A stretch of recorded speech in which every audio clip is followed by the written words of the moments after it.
Y más cosas. Chunta Aragonesista ha presentado esta mañana a sus candidatos al Parlamento Europeo, unos comicios a los que se presenta con otras formaciones nacionalistas, de izquierdas y ecologistas en la coalición Europa de los Pueblos.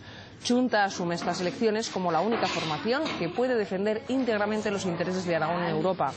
Este partido considera fundamental que Aragón esté en el objetivo 1 de los fondos de cohesión territorial.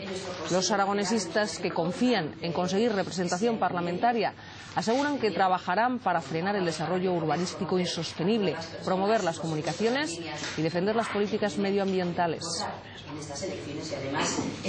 Los problemas y de las situaciones por las que atraviesa nuestro sector agrario, o el desarrollo rural, o las comunicaciones de las que carecemos en grado, calidad y cualidad suficiente para nuestros proyectos de desarrollo, están vinculados a las decisiones que se toman en Europa.